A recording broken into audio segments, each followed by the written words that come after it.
Hey, kia ora, Helen Brahms here, coming to you live for the final night from Wilderness Lakes in Menifee, California. Yes, tomorrow we hit the road on our Arizona adventures. But first of all, I've got to let you know what happened today. It's been it's been one of those days. So got up extra early, had to get sparkles all the way to San Marcos today, which is, and the traffic took us just over an hour. So I left here around 7:30, got there around 8:30ish. Because they needed to balance the wheels on the vehicle, not taking the wheel off and balancing it off the vehicle. They needed to do it while it was on the vehicle. So they did all of that. We took it test driving, and that the shaking in the steering wheel has reduced some, but not completely gone away. So instead of being between 50 and 60 miles an hour when we hit the shake, we now hit it at 50, and it's not as bad as it was, but it's still pretty shaky. And then at 55 it reduces some, and then it disappears at 60. So there was some improvement to it, but one of the things they discovered was the brand new tires that got put on were not completely round. So now I have to go do my trip, come back with the tire guys and say, fix my tires, they're not round. So that was the first thing. And then I left there, and as I was leaving there, I took a corner a little too sharply, and one of my kitchen cabinets came flying open, one of the overhead ones, and I heard this thud, and I thought, oh crap, what's happened? So I'm going to turn this around. So this kitchen cupboard here, it came flying open. It flew open. Something came flying out, and I'm sort of like in the middle of traffic, and I'm like, oh my gosh, what the heck am I going to do? And then I went around the corner onto the freeway because there was nowhere I could pull over. So I figured I would wait till I could find somewhere to pull over. And as it got closer and closer to the campground, I figured but as I turned onto the freeway, the cupboard door closed, and I figured, good, nothing else is going to fall out, we'll just leave it till we get back.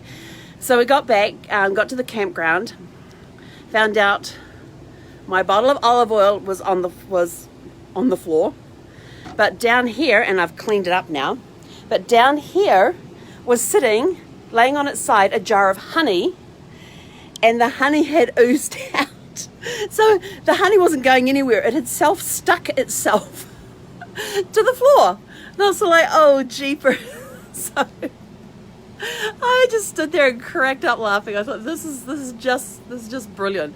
And so I got it all cleaned up and everything.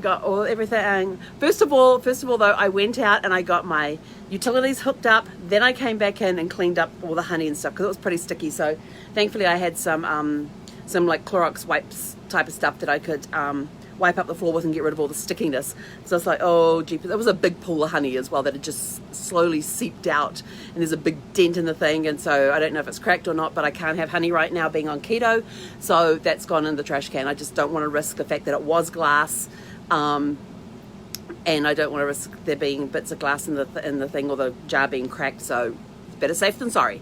So I did that. Then I was making up my list of stuff that I needed to get for my upcoming trip, because I wanted to get some staple items in there so I could make myself my snacks and my foods and whatnot. And I was looking through this book here, Make It Keto. Really, really some yummy recipes in there. I'm going through this thing going, oh my gosh, this is so yummy. And I came across this picture here, and I thought, oh, yum. Keto-friendly bread, yes. So I wrote down so I went through the ingredients, and of course one of them there's yeast, and I was like, yep, we can handle that. And then I suddenly thought, it took me back to the last time I made anything with yeast, and this is absolutely hilarious. And I just started laughing because of the memory that came back. But what happened is that I was making whole wheat bread, and this was back when I was in New Zealand, and my ex was out with his mate, and so I was making bread for lunch, made some rolls, made a couple of loaves, and they came back, and I'm carrying the basket of rolls, and they look beautiful, it's nice, beautiful brown color and everything else. And I was going, oh, this is going to be good. They've risen exactly as they should. They look great. So I'm walking the basket of rolls across from the kitchen to the table. One of the rolls falls off and bounces across. Well, these two guys just couldn't leave a bouncing bread roll alone. And the next thing I know, they're huge soccer players. They were busy playing soccer with one of the bread rolls around the floor. And I'm sitting sitting there and I'm just cracking up laughing. So we sit down at the table, we've got all the stuff out to make sandwiches and everything else, and we go to cut the bread and we can't cut it open. The crust was so hard. And I was like, oh my gosh. So we eventually, I don't even remember how we got the, managed to cut the loaf or the bread rolls, but we finally got in there. But on the inside of that really, really hard crust was this gorgeous, soft, doughy, melt in your mouth, fresh bread.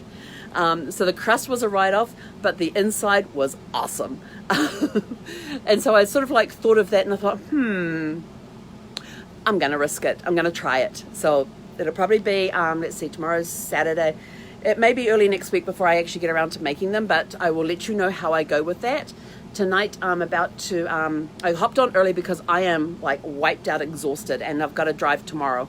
So I figured I would get on early, then I can go cook my dinner, and I'm going to make some chicken thighs in my Instapot with some, I've got some ranch, the dry ranch packets. I'm going to put some of that in there, put some, let's see, mozzarella cheese on there, a little bit of pesto, and I've got some salad greens to go with it. So that's going to be dinner tonight, and there'll be enough chicken thighs left over because I always get the big packs that have like 8 in there, and I can handle 8 in my Instapot, and so that'll give me dinner for the next couple of days as well. So yeah, but those are my two funny stories from today.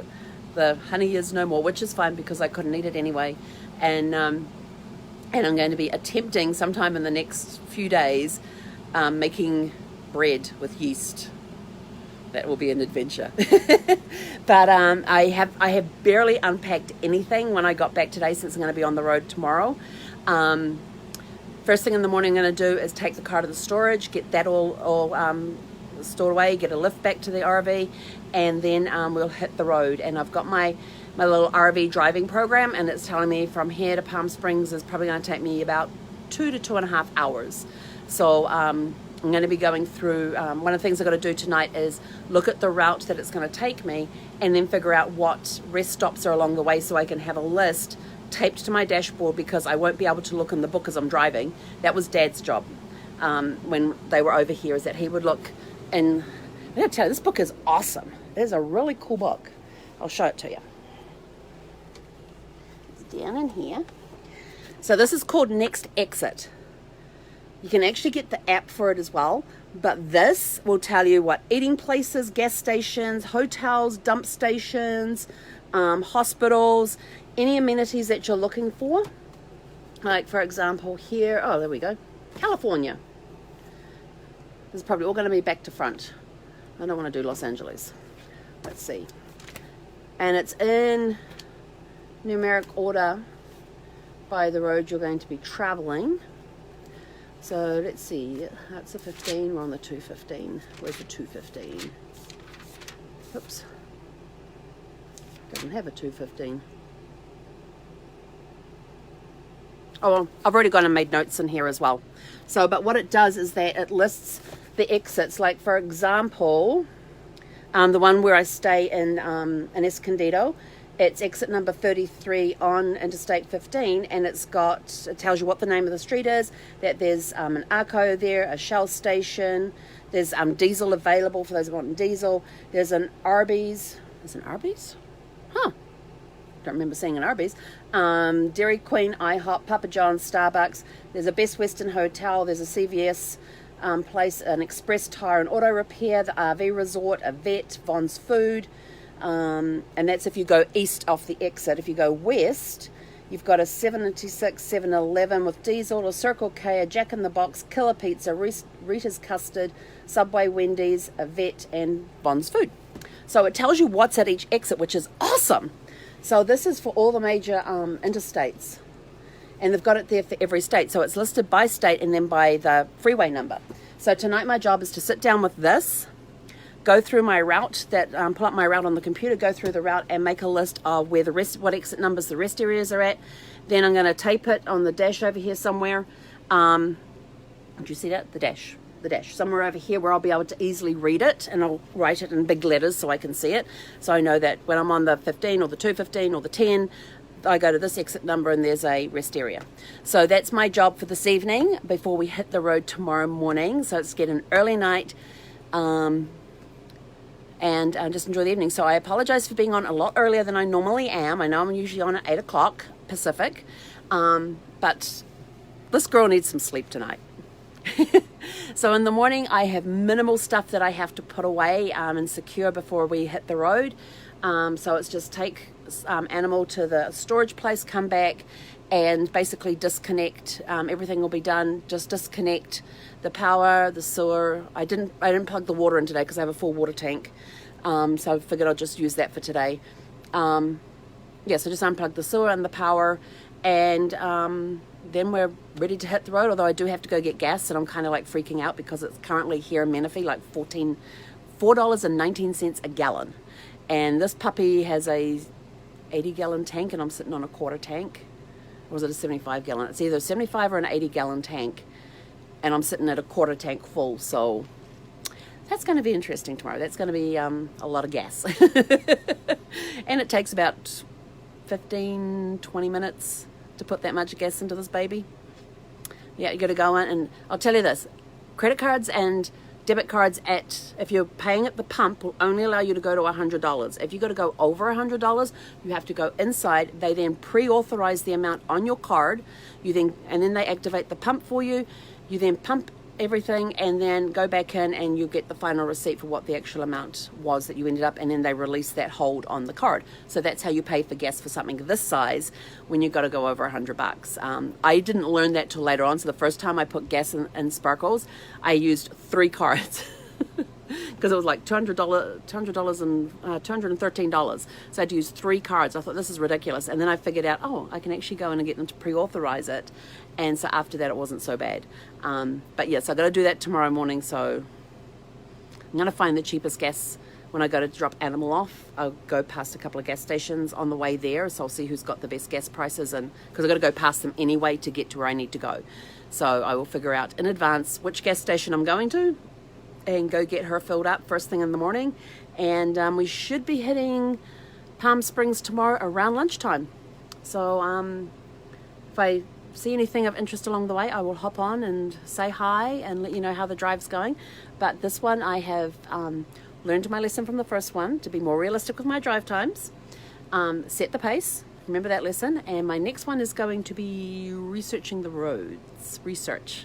So anyway, that's it from me. I'm off to make some chicken thighs with some pesto and ranch and mozzarella cheese and some kale and spinach and what's in that mix? Kale, spinach, and arugula, I think it is. It's called a power green mix. It's yum. But anyway, have a super fantastic sparkling evening. We will catch you guys tomorrow, either on the road from to Palm Springs, or when we get to Palm Springs, or even both. Who knows? Have a great evening and catch you guys tomorrow. He konera.